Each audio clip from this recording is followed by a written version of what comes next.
music.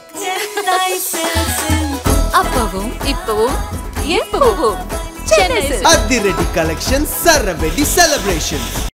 தமிழ்நாட்டில் வந்து ஒரு புதிய கட்சிக்கான தேவை இன்னும் இருக்கா? தேவை இல்லைன்னு நம்ம கடந்து போயிட முடியாது.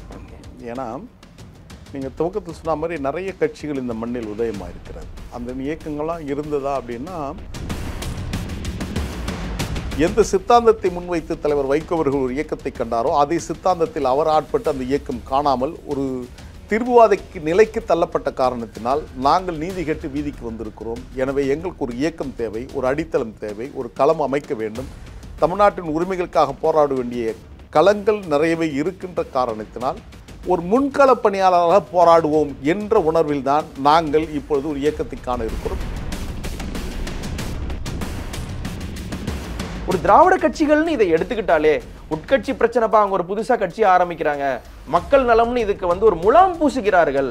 அவங்களுக்கு வந்து உள்ளார பிரச்சனை, அவர் ஒரு வாரிசை கொண்டு வராரு, அந்த வாரிசை கொண்டு வர்றதுனால இந்த பிரச்சனை, அதற்கு வந்து மக்கள் நலம் காக்க, தமிழ்நாடு காக்கன்னு சொல்லி ஒரு முலாம் பூசி ஒரு மாயமானாக ஒரு மாரீச்சனாக வருகிறார்கள் அப்படின்னு சொல்லப்படுகின்ற ஒரு விமர்சனத்தை நான் எப்படி அணுகுவது?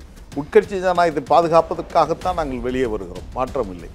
என்று சொன்னால் 32 ஆண்டுகால அறம் சார்ந்த என்னுடைய அரசியல் வாழ்க்கையை ஏறக்குறைய 28 ஆண்டுகள் சரியான பயணத்தில் சென்று கொண்டிருந்த அந்த இயக்கம் ஒரு திரும்புவாதி இயக்கமாக மறுமலர்ச்சி விலகி இறந்து போன அந்த 5 ஈகருடைய ஈகம் வீணாகி இப்பொழுது மகன் திமுக என்று சுருங்கி போன காரணத்தினால் பொது சமூகம் முதன்முறையாக கேள்வி எழுப்பியது. என் பொருட்டு நான் மௌனமாக இருந்த அந்த காலகட்டத்தில் பொது சமூகம் எனக்காக பேசியது. எல்லாருமே கேட்டோம், எல்லாருமே பேசினேன். ஏன் இந்த அநீதி நடத்தப்பட்டது? ஒரே விளக்கம் தான், மகன் துரைக்காக என்னை வெளியேற்றினார்.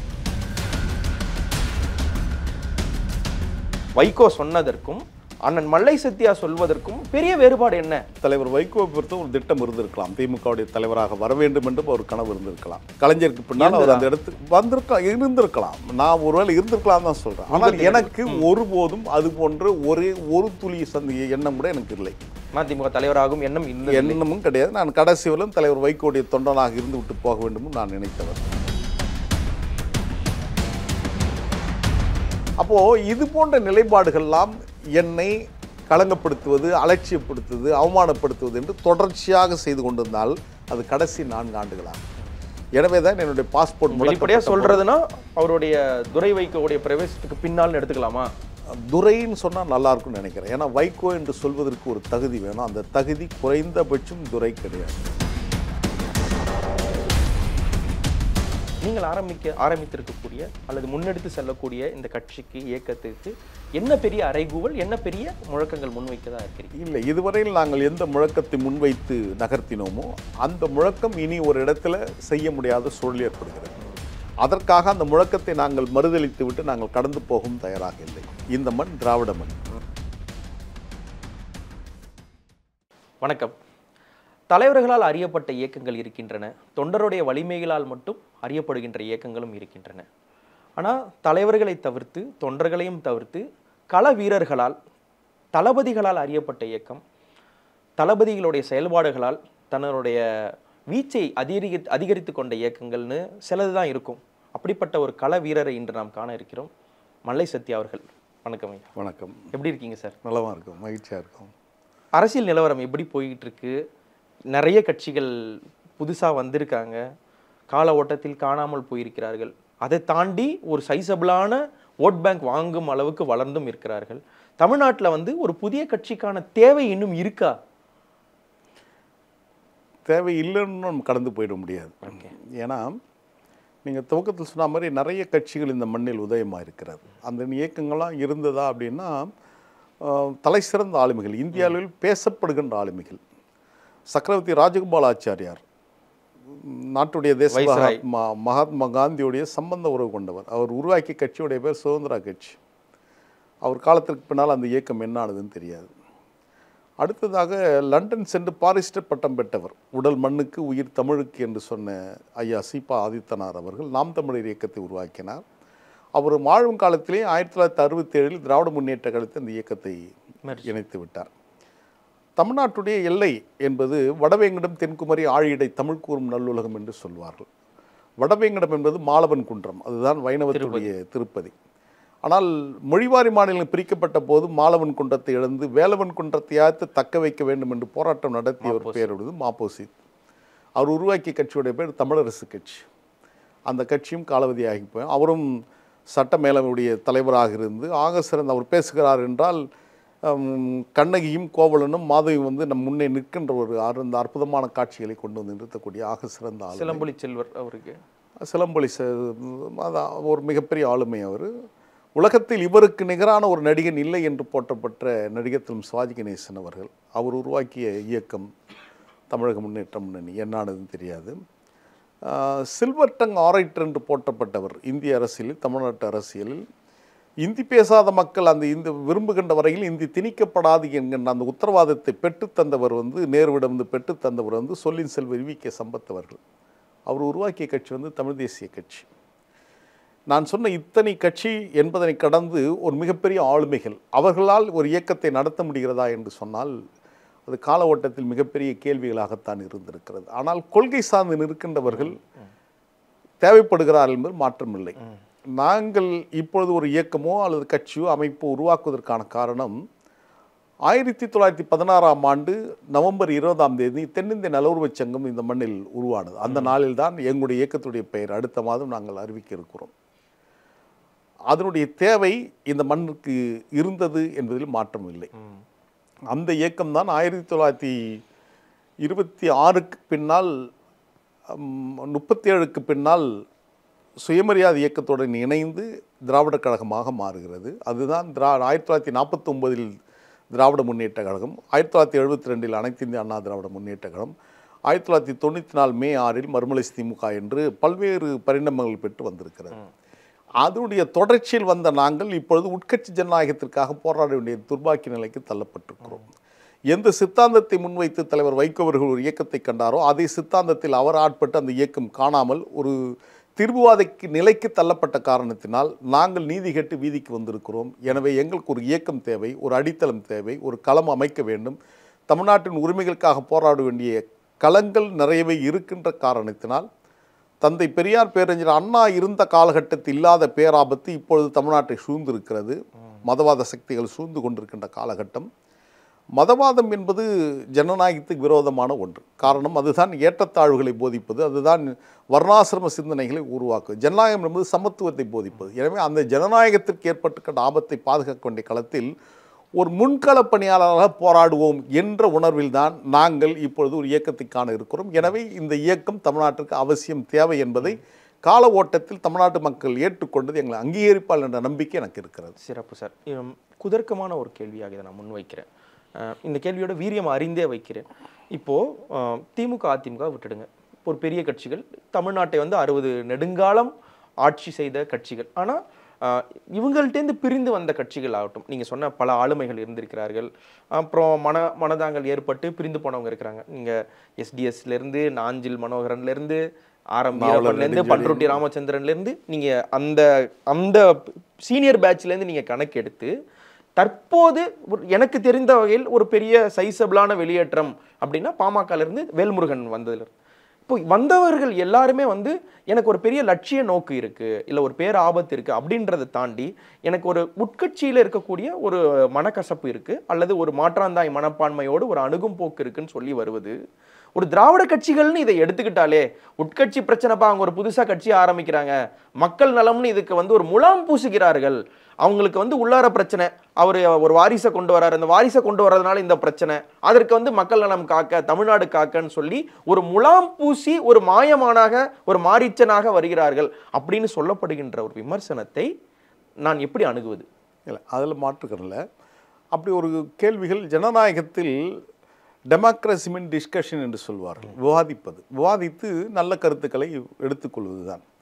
இப்போ நீங்கள் சொன்னதை போன்று எங்கள் மீது ஐயம் நிச்சயமாக இருக்கும், மறுப்பதற்கு சந்தேகம் வரும், கண்டிப்பாக வரும். அந்த ஐயத்தை நிவர்த்தி செய்ய வேண்டிய கடமை அந்த சம்பந்தப்பட்ட வழிநடத்துகின்றவர்களுக்கு நிச்சயமாக இருக்கிறது. அது எப்பொழுது தெளிவுபடும் என்றால் கால ஓட்டத்தில் எங்களுடைய நடவடிக்கைகள் எப்படி இருக்கிறது என்பதை பொறுத்து தான் அதற்கான விடைகளாக நிச்சயம் அமையும். எனவே எங்கள் மீதான ஐயத்தை போக்க வேண்டிய கடமை எங்களுக்கு இருக்கிறது. அந்த அதை உணர்ந்தே தான் நாங்கள் இந்த களத்துக்கு வருகிறோம். உட்கட்சி ஜனநாயகத்தை பாதுகாப்பதற்காகத்தான் நாங்கள் வெளியே வருகிறோம், மாற்றம் இல்லை. என்று சொன்னால் 32 ஆண்டு கால அறம் சார்ந்த என்னுடைய அரசியல் வாழ்க்கையை ஏறக்குறைய 28 ஆண்டுகள் சரியான பயணத்தில் சென்று கொண்டிருந்த அந்த இயக்கம் ஒரு திரும்புவாதி இயக்கமாக மறுமலர்ச்சி விலகி இறந்து போன அந்த 5 ஈகருடைய ஈகம் வீணாகி இப்பொழுது மகன் திமுக என்று சுருங்கி போன காரணத்தினால் ஒரு உட்கட்சி ஜனநாயகத்தை கேள்விக்குட்படுத்த வேண்டிய கட்டாயத்தில் இருக்கும். ஜனநாயகம் கட்சிகள் என்பது மக்கள் சார்ந்தது, மக்களுக்காகத்தான் கட்சிகள். ஆக மக்களுக்காக கட்சி நடத்துகின்ற கட்சிகள் அதிலிருந்து விலகி ஒரு பாசிச சித்தாந்தத்தில் அல்லது ஒரு குடும்ப அரசியலாக குறுங்கி போகின்ற போது அதை கேள்விக்குட்படுத்த வேண்டிய கட்டாயத்தில் நாம் இருக்கிறோம். அதை தான் நான் மட்டுமல்ல பொது சமூகம் முதன்முதலியாக கேள்வி எழுப்பியது. என் பொருட்டு நான் மௌனமாக இருந்த அந்த காலகட்டத்தில் பொது சமூகம் எனக்காக பேசியது. எல்லாருமே கேட்டோம், எல்லாருமே பேசின ஏன் இந்த அநீதி நடத்தப்பட்டது. ஒரே விளக்கம் தான், மகன் துரைக்காக என்னை வெளியேற்றினார். வெளியேற்றியது கூட ஒரு சாதாரண வெளியேற்று அல்ல, அது என் மீது ஒரு மிகப்பெரிய கடுமையான ஒரு துரோகப்பழியை சுமத்தி அவர் என்னை வெளியேற்றியிருக்கிறார். எனவே அதிலிருந்து நான் மீள முடியுமா என்ற ஒரு கேள்வி இயல்பாகவே எழுந்தது. ஏனென்று சொன்னால் என்னை அந்த பழி போட்ட ஒரு சாதாரண மனிதர் அல்ல, அரை நூற்றாண்டு கால அரசியலில் ஆளுமை மிக்க ஒரு தலைவர், திராவிட இயக்க போர்வால். நான் எல்லா மேடையிலும் சொன்னது, இந்த man with highest order in public life என்று சொல்லப்படுகின்ற விதத்தில் ஒரு உயர்ந்தபட்ச அதிகாரத்தை அரசியல் கொண்ட ஒரு தலைவர். அவர் என் மீது அந்த பழியை போடுகிறார் போது அதிலிருந்து நான் எப்படி மீண்டு வர முடியும் என்று நான் யோசிக்கின்ற போதுதான் இயற்கையாகவே இயல்பாகவே என்னை எந்த துரோகப்பழியை சொல்லி அவர் வெளியேற்ற நினைத்தாரோ அந்த துரோகப்பழியை யார் கடந்த காலத்தில் சுமந்தார்களோ அந்த மக்களை என்னை அழைத்து கடந்த 23ஆம் தேதி ஜெனீவா மனித உரிமை ஆணையத்தில், ஐநா மன்றத்துடைய ஜெனீவா மனித உரிமை ஆணையத்தில் என்னை அவர்களுடைய பிரதிநிதியாக, ஈழத்தினுடைய பிரதிநிதியாக என்னை உரையாற்ற வைத்தார்கள் என்று சொன்னால் அவருடைய குற்றச்சாட்டு பொடி பொடியாக துடைத்தெறிந்திருக்கிறார். அதற்காக கோபப்பட்டார், அதற்காக களங்கம் துடைக்கப்பட்டிருக்கிறது. அதற்காக அவர் எல்லாரிடம் பல பேரிடம் தொலைபேசியில் அழைத்து எப்படி அவனை அழைத்தாய் போனாய் என்றெல்லாம் கேள்வி எழுப்பப்பட்டது. அதை அழைத்ததற்கான காரணமும் அவருடைய மகன்தான். அவர் மகன்தான் போராளிகளை காட்டி கொடுத்தார், இன்றும் சிறையில் இருக்கிறார்கள் சில பேர் என்று சொன்னால் அதற்கு காரணம் தலைவர் வைகோடைய மகன் துரை. மிக பெரிய குற்றச்சாட்டா இருக்கு. இல்லை, இப்பொழுதும் அவர்கள் சிறையில் இருக்கிறார்கள். போராளிகள் அவர்கள் இன்னைக்கும் சிறையில் இருக்காங்க. அவங்க இன்னும் தலைவர் அன்றைக்கு நினைச்சிருந்தா அது தடுத்து இருக்கலாம் அல்லது மகனை கட்டுப்படுத்தியிருக்கலாம். மகனை கட்டுப்படுத்த நீங்க சொல்ற இந்த காலகட்டம் கிட்டத்தட்ட இந்த நீங்க சொல்ற காலகட்டம் ஓயாத அலைகளுக்கு முன்னாடி நீங்க அவருடைய பையனுடைய பிரவேசம் என்பது நடக்கவே இல்லை இல்லவா? இல்லை, பெருசான ஒரு இன்ஃப்ளூயன்ஸ்ன்னு சொல்லி நீங்க சொல்ல முடியாது. இல்லை, நான் என்ன சொல்றேன்னா, இந்த சம்பவம் நடந்து ஏறக்குறைய ஒரு 6-7 மாதங்கள் தான் ஆச்சு. இப்போதான் நடந்தது. அவங்க இன்னும் சிறையில் தான் இருக்காங்க. அவங்க இன்னும் மீட்கப்படலை.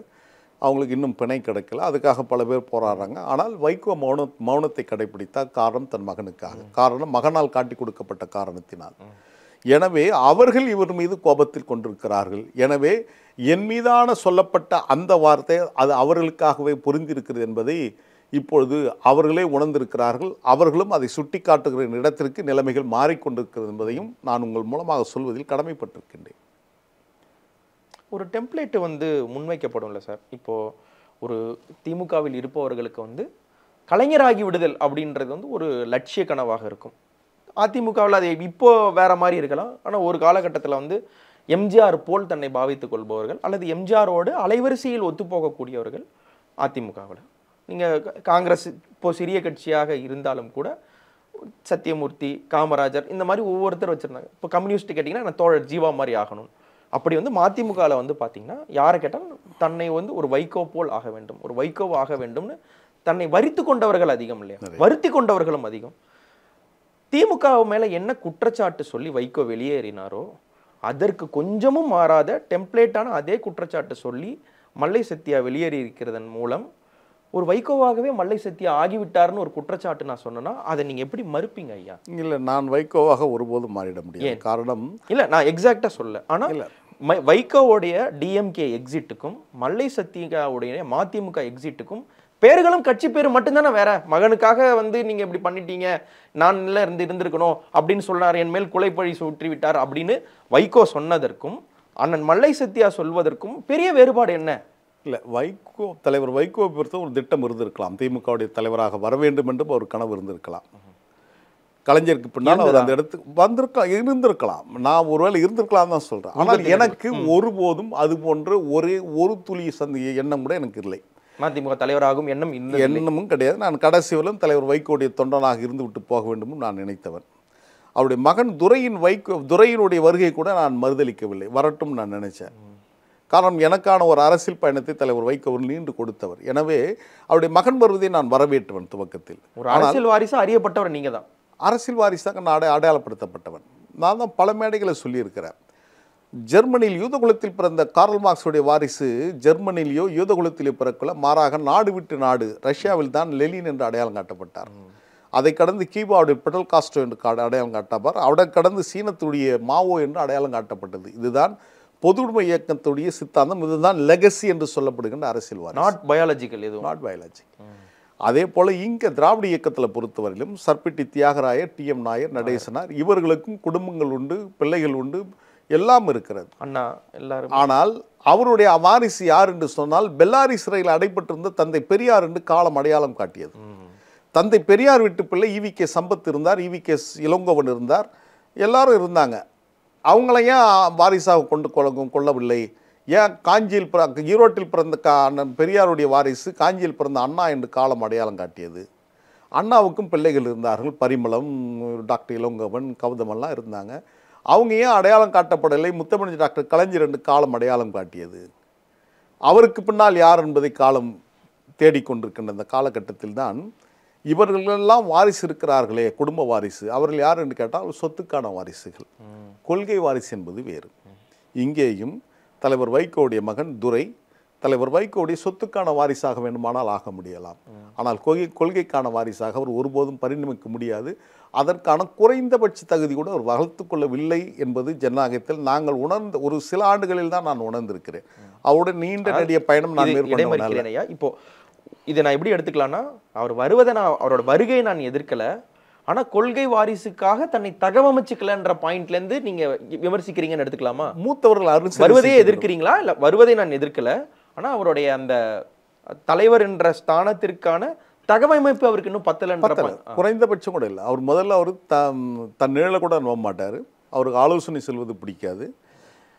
மூத்தவர்கள் யார், இந்த இயக்கத்துக்காக உழைத்தவர்கள் யார், என் மீது ஏறக்குறைய 32 வழக்குகள் மாண்புமிகு தமிழ்நாடு முதலமைச்சரான தளபதி அவர்கள் பொறுப்பேற்றதற்கு பின்னால் எதிர்க்கட்சியின் மீது போடப்பட்ட 5000 வழக்குகள் ரத்து செய்யப்பட்டதில் என்னுடைய 25 வழக்குகள் ரத்து செய்யப்பட்டது. மீதி 7 வழக்குகள் நீதிமன்றத்தில் நிலுவையில் இருந்த காரணத்தினால் என்னுடைய பாஸ்போர்ட் முடக்கப்படுகிறது.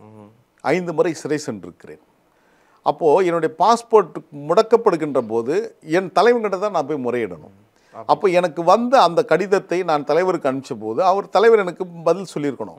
நான் முயற்சி எடுக்கிறேன், கூட இருந்து நான் உதவி பண்ணுறேன் அப்படின்னு சொல்லியிருக்கணும். ஆனால் அந்த தலைவன் என்ன பதில் சொன்னார்னா, என்னுடைய பாஸ்போர்ட்டே முடக்கப்பட்டிருக்குது, நான் என்ன செய்வது என்று கேட்டார். ஆனால் அவர் நாடாளுமன்ற உறுப்பினர், டிப்ளமேட் பாஸ்போர்ட். ஆனால் அவர் என்கிட்டயே போய் சொல்கிறார். அப்படின்னா அவருக்கு மனம் இல்லை. என்னை அந்த பாஸ்போர்ட்டை என்னுடைய கடவுச்சீட்டு புதுப்பிப்பதில் அவருக்கு உடன்பாடு இல்லை. எனவே தான் என்ன காரணமா இருந்திருக்கும்? நீங்க அவர் உயிரையே காப்பாற்றியவர். அந்த சம்பவங்கள் எல்லாம் 3 முறை நம்ம காப்பாற்றி நீங்களே நின்று பார்த்தவர். ஒரு உங்களை தாண்டி தான் அவர்கிட்ட போக முடியுன்ற அளவுக்கு அவர் நிழலா இருந்தவர் இருந்திருக்கிறோம். ஆனால் சமீப காலத்தில் அவர் செல்ல முடியாத நான் சென்றிருக்கிறேன். அவர் அழைக்கப்படாதவர்களாக நான் அழைக்கப்பட்டிருக்கிறேன். அந்த விதத்தில் தான் நான் சர்வதேச அளவில் தமிழ்ச்சங்கங்களுடன் இணைந்து பணியாற்றுகின்ற காரணத்தில் அதையே அவர் சொல்லியிருக்கிறார். அவர் அமெரிக்காவுக்கு போகிறார், அங்கே போகிறார், இங்கே போகிறார், எங்கேயும் என் பேரையோ கட்சி பேரையோ சொல்லலை அப்படின்னு அவரே சொல்கிறார். ஆனால் அந்த தலைவன் தான் பொது பிரச்சனைக்காக போராடுகின்ற போது, நீட்டியூனோ பிரச்சனைக்காக, முல்லை பெரியாருக்காக போராடுகின்ற போது மதிமுக கொடி அவர் பிடிக்கல. அவர் பிடிச்சது வேற கொடி, அந்த மூவேந்திரன் கொடி போட்டு மஞ்சள் கலர் கொடி. அதே போல தான் காவிரி பிரச்சனைக்காக போராடிய போது எங்கேயும் கட்சி கொடி கட்டக்கூடாது, என்னுடைய பேனர் வைக்கக்கூடாது அப்படின்னார். அந்த தலைவனுக்குடைய தொண்டன் அதே மாதிரி பின்பற்றணும்னு ஏன் அந்த குறைந்தபட்ச புரிதல் கூட அந்த தலைவனுக்கு இல்லை என்பது ஒரு விசித்திரமான ஒன்று தான். ஆனால் தமிழ்ச்சங்க பணிகளுக்காக சென்ற போதும் கடைசியாக கூட ஐரோப்பிய சென்ற போது உலக பாராளுமன்றத்தின் தாயகமாக இருக்கின்ற பிரித்தானிய பாராளுமன்றத்தில் நான் உரையாற்ற சென்ற போது கூட நான் கருப்பு துண்டு அணிந்து கட்சி வேட்டி அணிந்து என் தலைவனுடைய பெயரை நான் உச்சரித்தேன் என்பதை யாரும் மறுக்க முடியாது. ஆக நான் அங்கே சென்ற போது கூட கட்சியின் பிரதிநிதியாக செல்லவில்லை, கட்சியின் சார்பில் நான் செல்லவில்லை. ஒரு தமிழ்ச்சங்க செயல்பாட்டால் நான் சென்ற போதும் அவர் குறித்து தான் நான் பேசியிருக்கிறேன். அப்போ அப்படி இருக்கின்ற போது அது அவர்களுக்கு சில நெருடுகளை உருவாக்கி இருக்கிறது. ஒவ்வாமை ஏற்றுக்கொள்ள முடியல. ஆனால் எனவே தான் நான் அங்கேருந்து 22ஆம் தேதி இங்கே பொதுக்குழு ஈரோட்டில், நான் 19ஆம் தேதி புறப்பட்டு நான் நினச்சிருந்தா அங்கே கூட இன்னும் ஒரு வாரம் லண்டனில் சுற்றி பார்த்து வந்திருக்கலாம். எதையும் பார்க்கல. நேராக உலகத்தமிழ் வரலாற்று வளாகம், ஈழத்தமிழ் சொந்தமான 108 ஏக்கர் பரப்பில் கட்டப்பட்டிருக்கின்ற ஆஸ்போர்ட் அருகாமையில் இருக்கின்ற திருவொரு சிலை திறப்புழா, பிரிட்டானிய பாராளுமன்றம், அப்புறம் ஐநா மன்றத்துடைய அமைதிக்கான தூதரகத்தில் பேசிட்டு நான் உடனடியாக கட்சி வேலைக்கு என்பதுக்காக நான் ஓடி வந்தவன். கட்சியாக என்னுடைய பொதுவாக என் சுயநலமான நான் கட்சிக்காக தான் ஓடி வந்திருக்கிறேன். கூடுதலாக சொல்லணுன்னா கூட 2009ஆம் ஆண்டு என் மாமனார் வந்து கட்சி அலுவலகத்தில் எனக்கு எம்பி சீட்டு கேட்டு தலைவர்கிட்ட சில கருத்து பரிமாற்றம் பண்ணார். 2009 இன்றைக்கு 2025 ஏறக்குறைய 16 ஆண்டுகள் இன்று வரை என் மாமனார் வீட்டுக்கு நான் போனதில்லை. 3 முறை அந்த வீட்டுக்கு போயிருக்கிறேன். ஒன்று அவர் இறந்தபோது, மற்றொன்று என் மாமியார் இறந்தபோது, 3வது அந்த இடத்தில் பிரச்சனை ஏற்பட்ட போது போயிருக்கிறேன். இப்பொழுதும் குடும்பமாக கட்சியான்னு சொன்னால் எனக்கு கட்சி தான் முக்கியம்னு நான் இருந்தேன். பாராளுமன்றத்தில் பங்கேற்று விட்டு நேராக நான் ஈரோடுக்கு சென்ற போது கூட என்னை பேச விடக்கூடாதுன்னு ஒரு என்னை புறக்கணித்தாங்க. புதுவிதமாக பொதுக்குழு நடத்தி முடித்தாங்க. அப்போது இது போன்ற நிலைப்பாடுகள்லாம் என்னை களங்கப்படுத்துவது, அலட்சியப்படுத்துவது, அவமானப்படுத்துவது என்று தொடர்ச்சியாக செய்து கொண்டிருந்தால் அது கடைசி 4 ஆண்டுகளாக. எனவே தான் என்னுடைய பாஸ்போர்ட் வெளிப்படையாக சொல்றதுன்னா அவருடைய துரை வைக்கோடைய பிரவேசத்துக்கு பின்னால் எடுத்துக்கலாமா? துரைன்னு சொன்னால் நல்லா இருக்கும்னு நினைக்கிறேன். ஏன்னா வைகோ என்று சொல்வதற்கு ஒரு தகுதி வேணும். அந்த தகுதி குறைந்தபட்சம் துரை கிடையாது. எனவே துரை என்பது தான் சரியான பேர். அவருக்கு பின்னால் தலைவருடைய பெயர் சேர்ப்பதை நான் உடன்பட மறுக்கிறேன். வேணுமா தான் மின்னவனா வீண் போட்டுங்க, பின்னால் போகிறதில்ல நாங்கள் ஏற்றுக்கொள்வோம். ஏன்னா அந்த தகுதி உங்களுக்கு இல்லை என்பதை நான் தொடர்ந்து பதிவு செய்து கொண்டு வருகிறேன். எனவே அவருடைய வருகைக்கு பின்னால் இவ்வளவும் நடந்திருக்கிறது. இந்த அவமதிப்புகள், அவமரியாதைகள், நான் கட்சியில் இருக்கின்ற போது என் பொருட்டு அவர் கடுமையான வார்த்தைகளை, என் பேரை நேரடியாக சொல்லாமல் கருங்கால் என்பது, ஸ்லிப்பர் செல்லுன்னு சொல்வது, மாத்தையான்னு கடைசியாக சொன்னார் தலைவர். அப்போ இது போலாம் சொன்ன வார்த்தைகள்லாம் அவருக்காக தான். இந்த வார்த்தைகள்லாம் தலைவர், நான் உயிராக நேசித்த தலைவர், 32 ஆண்டு காலம் அவருடைய நிழலாக தொடர்ந்தவன். நீங்கள் சொன்னது 3 முறை அவருடைய உயிரை பாதுகாத்தவன். குடும்பமாக கட்சியானால் நான் கட்சிக்காகவே உழன்றவன். எல்லோரும் விலகி போது கூட நான் அவருக்காக உறுதியாக நின்றவன். கடைசி வரலும் அவர் பின்னாலேயே நான் என்னுடைய காலத்தை கழிக்க வேண்டும் நான் நினைத்தவன். தமிழ்ச்சங்க பணி, தற்காப்பு கலைப்பணி என்று அதில் கடந்து போகலாம், அரசியல் தீவிர அரசியல்னா கூட இதில் போகலான்னு நினச்சிருந்தேன். எப்பொழுது கடைசியாக ஜூலை 9ஆம் தேதி அந்த வார்த்தையை உச்சரித்தாரோ அன்றைக்கு நான் முடிவெடுத்தேன், இவர்களை எதிர்த்து போராட வேண்டும். அதுதான் இன்றைக்கு நிலைமைக்கு இங்கே வந்து நிற்கிறேன். புரியுது சார். இன்னொரு இது தொடர்ந்த ஒரு கேள்வி.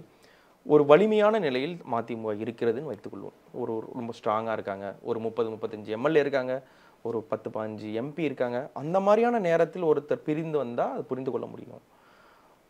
கட்சியே ஒரு வல்னரபிளான ஒரு ஸ்டேட்டில் இருக்குது. வைகோ அவர்கள் இருந்தாலும் கூட இப்போ நாங்கள் காலேஜில் படித்த சமயத்தில் வந்து எல்லா பேரும் கேட்டிருக்கோம். நாஞ்சில் சம்பத் பேர் கேட்கும், சிப்பிப்பாறை ரவிச்சந்திரன் பேர் கேட்கும்.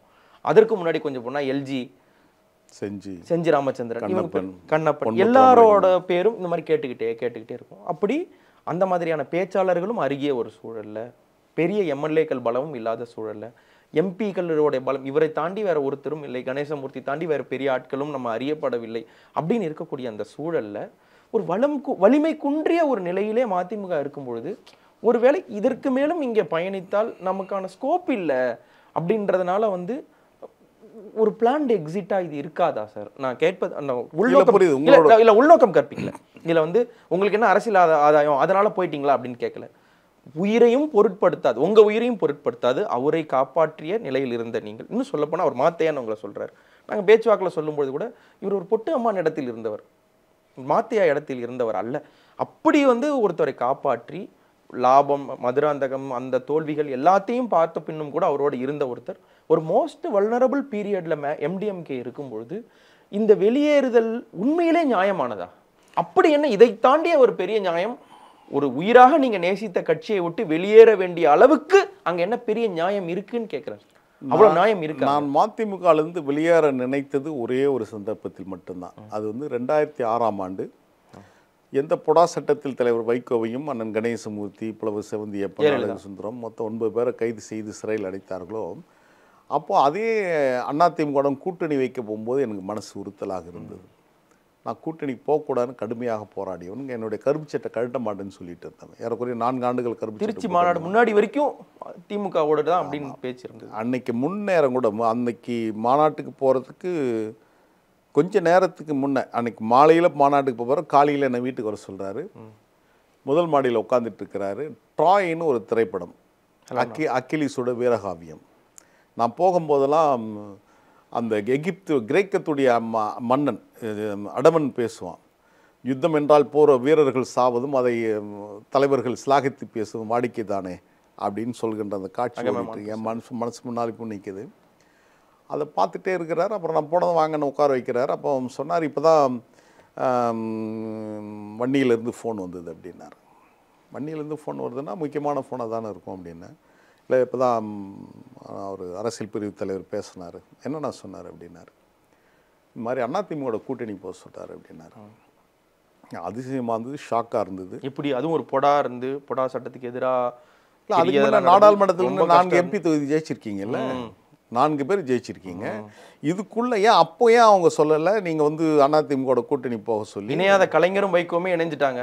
திமுக கூட ஏன் அப்போ ஏன் அதிமுக போக சொல்ல, இப்போ ஏன் போக சொல்கிறாங்க அப்படின்னு நம்ம கேட்கும்போது, இல்லை அவங்க சொல்கிறாங்க அப்படின்னாரு. ஒருவேளை எனக்காக இப்போ நான் ஒருவேளை அந்த ஈழத்தமிழை நேசிக்கிறேன், புலிகளை நேசிக்கிறதால எனக்கு அந்த சொல்லாடையை ஒரு பயன்படுத்திருக்கலாம். அப்போ நான் அவர்கிட்ட கேட்டேன், அங்கே அவங்க எந்த ஆயுதத்தை பண்ணிடுவீங்களா சார்? இப்படி சொல்லியிருந்தாங்கன்னா உங்களால் அங்கே எந்த ஆயுதத்தை புலிகள் பயன்படுத்தணும், போராளிகள் எந்த நகர்வை அவருக்கு மேற்கொள்ளணும்னு சொல்லிட்டு அந்த யுத்த ஸ்ட்ராட்டஜிக்கு நீங்கள் இங்கேருந்து அவங்களுக்கு சொல்ல முடியுமான்னு நான் கேட்டேன்.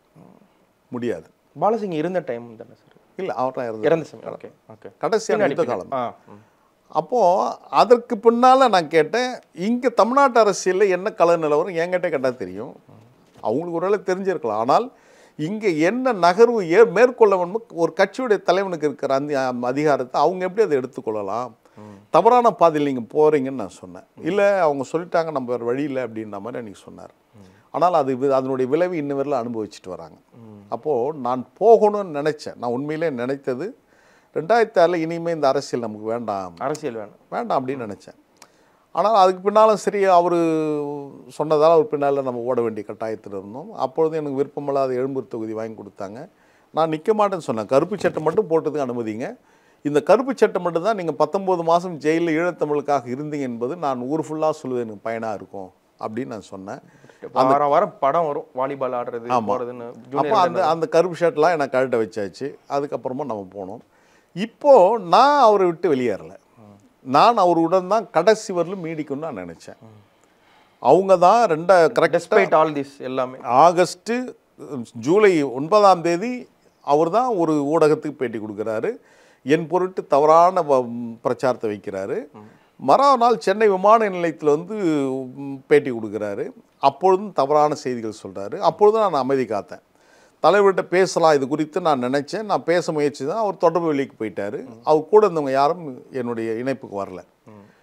அதற்கு பின்னால் நான் அமைதியாக இருந்தேன். 10ஆம் தேதி சென்னையில் வந்து சென்னை மண்டல செயல்வீரர் கூட்டத்தை நான் பங்கேற்கக்கூடாது, அவர் பேர் போடக்கூடாது, படம் போடக்கூடாதுன்னு ஸ்ட்ரிக்டாக உத்தரவு போட்டிங்க. வாய்மொழி உத்தரவா இல்லை சர்க்குலர்? எல்லாரும் போட்டு இதை யாருமே போடாமல் இருந்தாங்க. என்கிட்டையும் பல பேர் சொன்னாங்க, எங்க வந்துன்னு போய் முழுங்க அப்படின்னாங்க. இருந்தாலும் நான் போகணுன்னு நினச்சேன். அதுக்கப்புறம் தான் இந்த பேட்டி அவங்க கொடுக்குறாங்க. அப்பொழுது நான் அமைதி காத்தேன். ஒரு 3 நாள் கழித்து அவருடைய மகன் துரை வந்து மீண்டும் ஒரு பத்திரிகையாளர் சந்திக்கின்ற போது அவர் பேசினால் அநாகரிகமான வார்த்தை, என்னுடைய அரசியல் பொது வாழ்க்கை குறித்து களங்கப்படுத்துவது, என் மனைவிக்கு வந்து சீட்டு கொடுக்கணும் மகளிர் அணி சொன்னது, அப்புறம் அவங்களுக்கு நாங்கள் அது மீறிலாம் அந்த தடை மீறி சீட்டு வாங்கி கொடுத்தேன். உன்னோட பார்வை என்ன, உன்னுடைய சமூக பார்வை என்ன, குடும்பத்து பெண்கள் மீதான பார்வை, உன்னுடைய பார்வை என்ன? எனவே தான் நான் வந்து சரியாக 14ஆம் தேதி நான் மௌனம் கலைகிறேன்னு சொல்லிட்டு நான் சமூகத்துக்கு நான் என்ன செய்தேன் என்பதை சொல்லிட்டு வந்தேன். அதுக்கப்புறம் விளக்கம் கேட்டார்கள். விளக்கம் கேட்ட அதே நாளில் என்னை நீக்கியும் இடைக்காலமாக நீக்கியும் அறிக்கை கொடுத்தார். அப்போது இது வந்து ஏற்கனவே எழுதப்பட்ட ஜட்ஜ்மெண்ட், இது போலியான விசாரணை நாடகம். எனவே இது போலியான விசாரணை நாடகத்தை நீங்கள் நடத்துகிறீங்கன்றதை நான் அப்பவும் எக்ஸ்போஸ் பண்ணுறேன். அதற்கு பின்னால் ஒரு ஃபைன் டேயில் வந்து திடீர்னு என்னோட இருந்து அறிக்கை கேட்டாங்க. நான் அவர் 7 பக்கம் அமைச்சிருந்தேன். நான் 14 பக்கம் ஒரு விளக்கம் எழுதி அமைச்சிருந்தேன். என்னுடைய விளக்கத்தை அவர் ஏற்றுக்கொள்ள தயாரில்லை. ஏன்னா ஏற்கனவே எழுதப்பட்ட தீர்ப்பை தான் அவர் வாசித்தாகணும். அதுக்கு மேலே அவர் மகன் அவர் இருக்க விட மாட்டார். அப்போது அவருக்கு விருப்பமாக இருந்தாலும் அவருடைய மகன் அதுக்கு சம்மதிக்க மாட்டார். எனவே என்னை நீக்கியதற்கு பின்னால் நான் என்ன செய்ய முடியும்? என்னை நீக்கியதற்கு பின்னால் நான் இயங்கி ஆகணும், களத்தில் நின்று ஆகணும். என்ன கொள்கை சார்? இது அடுத்த கேள்வியாக. என்ன கொள்கை நம்ம புதுசாக ஆரம்பிக்க போகிற கட்சிக்கு என்ன கொள்கை? இப்போது 50 முழக்கங்கள் திமுகவுக்கு இருப்பது போல் நீங்கள் ஆரம்பித்திருக்கக்கூடிய அல்லது முன்னெடுத்து செல்லக்கூடிய இந்த கட்சிக்கு இயக்கத்துக்கு என்ன பெரிய அறைகூவல், என்ன பெரிய முழக்கங்கள் முன்வைக்கதா இருக்கிறீங்க? இல்லை, இதுவரையில் நாங்கள் எந்த முழக்கத்தை முன்வைத்து நகர்த்தினோமோ அந்த முழக்கம் இனி ஒரு இடத்துல செய்ய முடியாத சூழல் ஏற்படுகிறது. அதற்காக அந்த முழக்கத்தை நாங்கள் மறுதளித்து விட்டு நாங்கள் கடந்து போகவும் தயாராக இல்லை. இந்த மண் திராவிட மண். நீங்கள் வந்து இந்த சுடர், இந்த சொல் எங்கேயே வந்திருக்குதுன்னா ஆதிசங்கரர் காலத்திலேருந்து இது வந்திருக்கிறது. திராவிட சிசு அப்படின்ற அங்கே சொன்ன வார்த்தைகள்லேருந்து வருது. ஆக அந்த திராவிட சிசு தான், அது இல்லாமல், அந்த ஒரு சொற்றொடர் இல்லாமல் அது உச்சரிச்சிருக்க முடியாது. அதற்கப்புறம் அயோத்திதாசர் பண்டிதர் 1891 ஆண்டு திராவிட மகாஜன சபையை கட்டெழுப்பார். அவர் தான் திராவிட என்ற பத்திரிகையை உருவாக்குறார். அவர் தான் ஒரு பைசா தமிழன். அது பின்னால் தமிழன் பத்திரிகையாக மாறுகிறது. 1912 ஆண்டு 2 வழக்கறிஞர்கள் சேர்ந்து உருவாக்குனது தான் நான் பிராமன் இயக்கம். அதற்கு முன்பாக 1916 ஆண்டு திராவிட மாணவர் சங்கம், அதுதான் பிராமணர் இல்லாத இயக்கம், அதுதான் சென்னை ஐக்கிய சங்கம். அதனுடைய தேவைகள் தான் ஓராண்டு முடிவில் அது திராவிட சங்கமாக போய் போகிறது. அதற்கு பின்பாக 1916 ஆண்டு நான் சொன்னதை போன்று தென்னிந்திய நல உரிமை சங்கம் அவர்கள் நடத்திய அந்த பத்திரிகையின் காரணமாக நீதி கட்சியாக போய்ப்படுகிறது. இதனுடைய மூலம் எங்கே வருகிறது என்று சொன்னால், பிரான்ஸ் நாட்டில் ராடிக்கல் ரிபப்ளிகன் பார்ட்டி, அதனுடைய சாரம் தான் இங்கே இருக்கின்ற சிறுபொறி. அங்கே ஆமாம், அங்கே தான் பிரபுக்கள் வாழ்க, பிரபுக்கள் அல்லாதோர் ஒற்றுமை ஓங்குக, பிரபுக்கள் அல்லாதோர் வாழ்க என்பது தான் அங்கே உருவாக்கின இயக்கத்தின் பெயர் தான் அந்த ராடிக்கல் ரிபப்ளிகன் பார்ட்டி. அவங்களுடைய பத்திரிகை பேர் தான் லா ஜஸ்டிஸ். அங்கே தராசு சின்னம் இருக்கும். அதே தராசு சின்னத்தை தான் இங்கே வச்சு இங்கே ஜஸ்டிஸ்ன்னு பேர் வச்சாங்க. இந்த கொள்கை வகுத்தவர் யாருன்னு கேட்டால் நாயர் அவர்கள். நாயர்கிட்ட தான் அந்த பொறுப்பு. நாயர் தான் அதை உருவாக்குறார். ஆக இங்கத்துக்கான தேவை எங்கே இருந்ததுன்னு பார்த்தீங்கன்னா, பிரான்ஸ் நாட்டிலேருந்து இங்கே இறக்குமதி செய்யப்படுகிறது. ஆக அந்த சித்தாந்தம், ஆக அதனுடைய தொடர்ச்சியாகத்தான் திராவிடர் கழகம், திராவிட முன்னேற்ற கழகம் இப்படி பரிணாமம் வந்திருக்கிறது. ஆக எங்களுடைய தொடர்ச்சி என்று நீங்கள் பார்ப்போமானால், திராவிட சங்கம் என்று சொல்லப்படுகின்ற அல்லது தென்னிந்திய நல உரிமை சங்கம் என்று சொல்லப்படுகின்ற அன்று தொட்டு இன்று வரையிலுமான இந்த நெடிய பயணம்தான் திராவிட இயக்கத்துடைய அரசியல். இந்த அரசியலில் எதையெல்லாம் நாம் வெற்றி பெற்றிருக்கிறோம் என்று பார்க்கின்ற போது, எதையெல்லாம் நாம் தவறி இருக்கிறோம் என்று பார்க்கின்ற போது, இன்றும் இந்த மண்ணில் சமத்துவம் உறாவில்லை. இன்றும் தேவைகள் நிறையவே இருக்கிறது. இன்னும் இடஒதுக்கீடு தேவைப்படுகிறது. திராவிடத்துக்கான தேவை இருக்குங்களா? நிச்சயமாக இருக்கிறது. திராவிடத்தின் தேவை அதிகமாக இருக்கிறது. அதுதான் ஸ்பிரட்டங் பிரகடனம் என்று டாக்டர் நாயர் அவர்கள் பேசின அற்புதமான பேச்சு. அதனுடைய தேவை இன்றும் இருக்கிறது. இந்த நாட்டில் இன்றும் புறக்கணிக்கப்படுகின்ற சூழல் நிறையவே இருக்கிறது. சாதியின் பெயரால், மதத்தின் பெயரால் ஒடுக்கப்படுகின்றவர்கள் இன்னும் இருந்து கொண்டிருக்கிறார்கள். அந்த ஒடுக்கப்படுவர்களுக்கான தலைமைகள் அவ்வப்போது தோன்றி அதை நிவர்த்தி செய்து கொண்டு வருகின்ற கட்டாயம் இருக்கின்ற காலகட்டத்தில் அந்த களத்தில் எங்களையும் இணைத்து கொண்டு அந்த மக்களுக்கான அரசியலை நாங்கள் செய்வதற்கு சித்தமாக இருக்கிறோம். அதனுடைய பயணமாகத்தான் எங்களுடைய பயணம் நிச்சயம் அமையும். ஒரு காலகட்டத்தில் வந்து ராமதாஸ் அவர்களும் திருமாவளவன் அவர்களும் இணைந்திருந்த ஒரு சூழல் இருந்தது. தமிழ் குடிதாங்கின்னு இவர் பட்டம் கொடுத்ததாகட்டும், இவர் போய் அவருக்கான நட்பு பாராட்டிய ஒரு காலம், ஒரு நல்ல காலம்னு ஒன்று இருந்தது. அதற்கு பின்னாடி அவங்களுக்கு ஏற்பட்ட பிணக்குகளுக்கு பின்னாடி இவர் இருக்கக்கூடிய கூட்டணியில் அவர் இல்லை, அவர் இருக்கக்கூடிய கூட்டணியில் இவர் இல்லை என்பது வந்து எழுதப்படாத ஒரு விதியானது போலவே நீங்கள் ஒரு பண்ருட்டி வேல்முருகனுக்கும் நீங்கள் வந்து சொல்லலாம். அவர் இருக்கும் இடத்தில் பாமக, பாமக இருக்கும் இடத்தில் அவர்னு இந்த இணைவு வந்து இருந்ததில்லை. ஆனால் ஏதோ ஒரு வகையில் ஒரு திராவிட கட்சிகள் அல்லது ஒரு ஒத்த அலைவரிசையில் ஒரு சனாதனத்தை எதிர்க்கிறோம் அல்லது ஒரு சென்ட்ரல் கவர்மெண்ட்டோடைய அந்த வல்லாதிக்கத்தை எதிர்க்கிறோம்னு சொல்லும் பொழுது, ஒருவேளை அரசியல் சூழல் காரணமாக ஓரணியில் நீங்களும் திமுகவும் மதிமுகவும் அணிவகுக்கக்கூடிய சூழல் வரும் பொழுது அது ஒரு அசௌகரியத்தை அது உருவாக்க வராதா? அது வந்துடாதா? அப்படி வரும் பட்சத்தில் என்ன நிலைப்பாடாக அது இருக்கும்? Are you open to that sir? இல்லை, அதாவது ஒரு அன்கம்ஃபர்டபுளான ஜோன் தான், அதில் மாற்றம் இல்லை. ஆனால் நாங்கள் எங்களுடைய அடையாளத்தை பாதுகாப்பதற்காக நாங்கள் பயணம் செய்வோம்.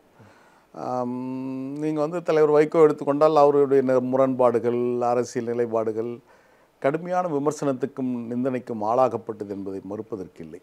அதை கடந்து தான் வந்திருக்கிறோம். ஆனால் இருந்தாலும் நாங்கள் எங்களை பொறுத்தவரையிலும் எங்களுடைய பயணத்தில் உறுதியாக இருக்கிறோம், திடமாக இருக்கிறோம். திராவிட இயக்கத்தினுடைய அடுத்த களம் என்பது எப்படி இருக்க வேண்டும் என்ற அந்த தொலைநோக்கு பார்வை எங்களுக்கு இருக்கிறது. எனவே எங்களால் யாருக்கும் எந்த இடையூறும் வராமல் எங்களுடைய பயணத்தை சரியாக முன்னெடுத்து செல்கின்ற, அது திராவிட இயக்கத்தில் அந்த பயணத்தில் நாங்கள் உறுதியாக இருக்க வேண்டும் என்ற உணர்வோடு தான் பயணம் செய்கிறோம். அது குறித்து நான் இன்னும் யோசிக்கவும் இல்லை. அத்தைக்கு மீசம் அழைச்சாதான் அது என்ன அழைக்குது என்பது காலம் வருகின்ற போது தான் தெரியும். அப்படி ஒரு காலகட்டம் வராமல் இருப்பது இயற்கைக்கு நல்லது என்று நான் வேண்டுகிறேன். காரணம், எப்பொழுது என் மீது அந்த ஒற்றை சொல்லை அவர் பயன்படுத்தினாரோ, எப்பொழுது அவருடைய மகன் ஒரு தரம் குறைந்த வார்த்தைகளை பிரசவிக்கின்றாரோ, அவருடைய முகத்தில் நாங்கள் பார்ப்பது அல்லது அவர்கள் எங்களை பார்ப்பது என்பது அது ஒரு நாகரிகமான அரசியலாக இருக்காது என்பது பொது சிந்தனை ஓட்டம். அதிலிருந்து கடந்து செல்வது சிறப்பாக இருக்குன்னு நான் என்ன சார். ஆனால் நீங்கள் கலைஞரை ஒரு சொல்லாத வசவல்ல, கலைஞரும் இவர் பக்கம் வைகோ பக்கம் சொல்லாததல்ல. பொட்டாவில் இணைஞ்சாங்க, அதுக்கப்புறம் இனி எப்பொழுதும் ஒருபோதும் பிரிய மாட்டேன்னு சொன்னார், அதுக்கப்புறம் பிரிஞ்சாரு. அதற்கப்புறம் ஒன்றா பயணிக்கக்கூடிய ஒரு சூழல் வரதானே இருக்கதானே செய்யுது. அதை காட்டிலும் ஒரு பெரிய அசௌகரியம் நமக்கு வந்துருமான்னு கேட்கிறேன். இது நான் கேட்பது தவறுதான். ஆப்பிள்ஸ் அண்ட் ஆரஞ்சஸ் சேம் இல்லதான். என்னன்னா, பரம வைரிகளாக பார்க்கப்பட்டவர்களே சேர்ந்த பின்னாடி பொதுதளத்தில் அதுவும் ஒரு ஒருங்கிணைந்த ஒரு கூட்டணியில் பயணிப்பதுன்றது அத்தகைய அசௌகரியத்தை கொடுத்து விடுமா, அத்தகைய கசப்பை கொடுத்து விடுமான்னு கேட்கிறேன். இல்லை, தலைவர் வைகோவுடைய தேவைகள் என்பது அதிகம். அவர் ஒரு நாடாளுமன்ற உறுப்பினராக ஆகணும். அதற்கான விதியை வகுத்து விட்டு அதை நோக்கிய பயணத்தில் அவர் தன்னை கூர்த்திட்டே போனார். அப்போ அது எதுக்கெல்லாம் இடையூறாக இருக்குதோ அதுக்கெல்லாம் எதிர்த்தும் சண்டை போட்டிருக்கிறார். அப்போ ஒரு இணக்கத்தை உருவாக்க வேண்டிய களத்தில் அவர் நிர்பந்தம் ஏற்பட்டுச்சு. அவர் எம்பி ஆனார். திராவிட முன்னேற்றத்துடைய தயவால் ஏறக்குறைய 29 ஆண்டுகள் அவர் நாடாளுமன்ற உறுப்பினர் இருந்திருக்கிறார். 24 ஆண்டுகள் நாடாளுமன்ற மேலவையிலும் 5 ஆண்டுகள் மக்களவையிலும் இருந்திருக்கிறார். 13 மாதங்கள் தான் அதிமுக கூட்டணியில் இருந்திருக்கிறார். ஆக அவருடைய நோக்கம் என்பது அந்த நாடாளுமன்றத்துக்கு செல்ல வேண்டும் என்பதாக இலக்காகிறது. எனவே அதற்கு சமரசங்களை செய்து கொண்டார். அதற்கு பல விதிவிலக்குகளை வகுத்து கொண்டார். எங்களுக்கு உடனடியாக நாங்கள் நாடாளுமன்றத்துக்கு போகணும் அப்படின்ற எந்த எண்ணமும் எங்களுக்கு இல்லை. அதால் நாங்கள் சமரசம் செய்துக்கான வாய்ப்புகள் இல்லை. அவங்களுக்கு அது இருக்குது. எனவே அவங்க சமரசம் செய்து கொள்வார்கள். எங்களை பொறுத்தவரை அதில் இல்லாமல் கடந்து செல்ல வேண்டும் நான் நினைக்கிறோம். இயற்கை அது எங்களுக்கு வழிவகுக்குன்ற நம்பிக்கை எனக்கு இருக்கிறது. நன்றி சார். உங்களுடைய பொறுமையான பதில்களுக்கும் பருந்து பார்வையில் அரசியலை தொலைநோக்காக கண்டு நிதானமான பதில்களுக்கும் மிக்க நன்றி சார். ஒன் இந்தியாவுக்கும் நாங்களும் மிக்க நன்றி சொல்கிறோம். வாழ்த்துக்கள். நன்றி, மகிழ்ச்சி. அப்பவும் இப்பவும் எப்பவும் அதிரடி கலெக்ஷன் சரவெடி செலிப்ரேஷன்.